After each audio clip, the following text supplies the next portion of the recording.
Another one to be added to the coffee list very soon is going to be a coffee brewing experiment with a Moka Stovetop Espresso pot.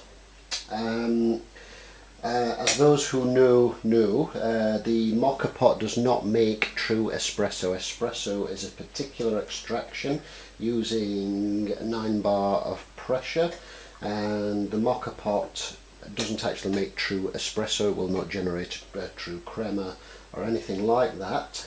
However, it is typically they are typically referred to as Moka Stovetop Espresso pots. So I acquired this one just recently, and before I go ahead and do any brewing in it, I've tested it just to make sure it's working, and it is. But before I go ahead and do any brewing in it, I want to give it a good clean out, because as you can see, it is quite well patinaed. It has a patina of age and use. It's oxidised and it's marked and it looks a bit minging. So the outside I'm really not bothered about. However, the inside is also a bit minging looking, and I really want to give it a good clean, or as good a clean as I can, as you can sort of see, hopefully there.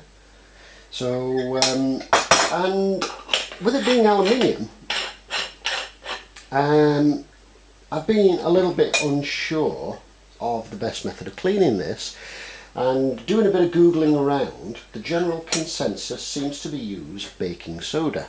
In the UK, of course, that's bicarbonate of soda, or sodium bicarbonate.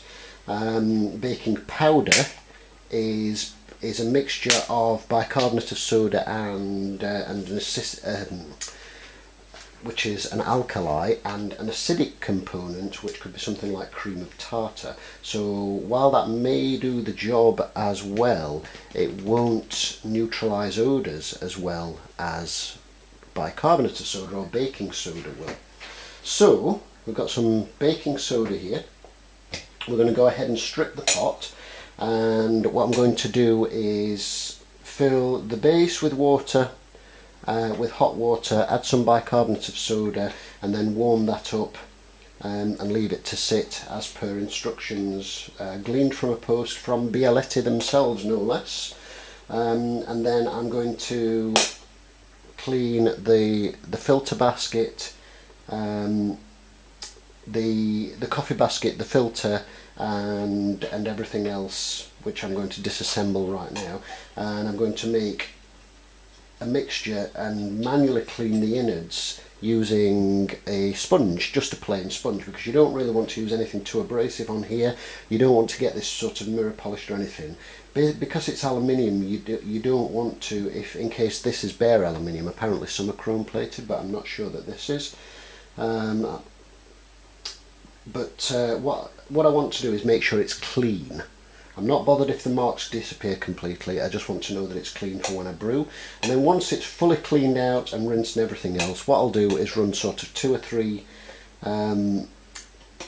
jugfuls of plain water through it, just to make sure it's clean and there's no lingering odours or anything left in there. Followed by 2 or 3 jugs of coffee to season the pot. For that I will be using this here, and this is old spent grounds from the AeroPress and various other coffee methods that I used to prepare coffee. Essentially, so if you have a knockbox or anything like that, rather than dumping it straight into the waste, save it, allow it to dry out. You can use these for your sacrificial cups, because essentially what you have to do is brew about 3 cups and discard them. Now, you don't really want to be wasting perfectly good coffee by doing that, so this will do the job nicely.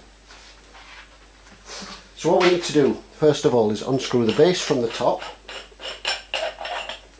and then lift out the basket, the funnel.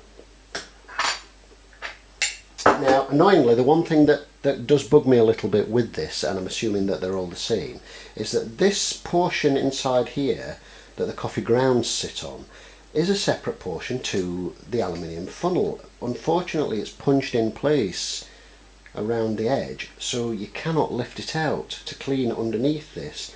and inside the funnel rim, which is a bit of a nuisance. So I'm going to have to try and get a hold of a bottle brush to kind of clean inside the funnel there, but I'm going to leave that sitting and soaking in a baking powder solution.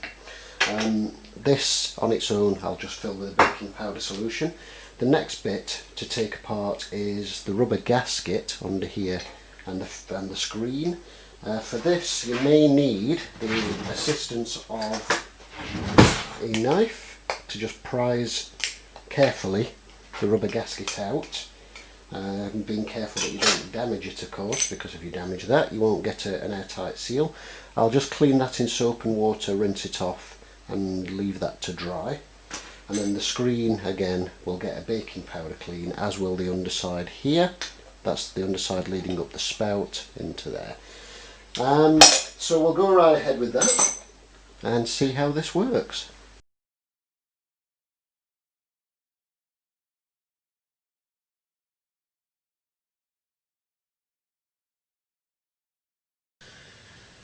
And heat that up and let it do its thing.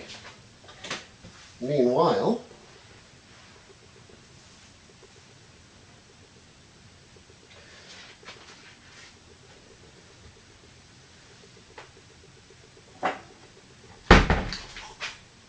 I'm going to take some more baking soda and put it in a little pot. There you go, just like a mad scientist lab, frothing away there. What I'm going to do there is stop that at that point, and I'm going to pop this down here, because of course it's very hot, and leave that fizzing away for 35 to 40 minutes as it says. What I'm going to do just now, boil that kettle up again. I'm going to pop the stove just out of the way, and I'm going to take some more bicarbonate of soda into this little pot.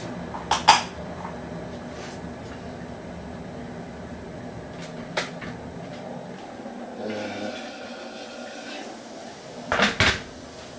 make a mixture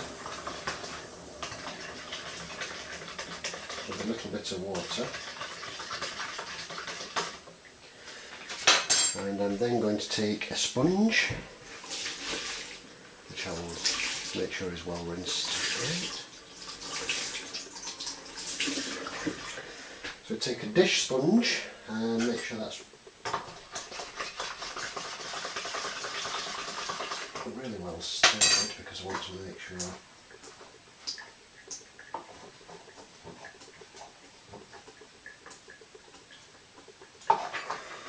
and give the pot a bit of a clean. I'm doing this with just the sponge side of the scourer, not the actual scouring pad side, because I don't want to scour the inside of the aluminium pot. All I want to do is clean it and neutralise any sort of nasty sort of oils and odours and that kind of thing. So as I say, I'm not expecting this to come up sparkling and pristine like new. I just want to know that it's clean for when I do brew coffee in it and I use it.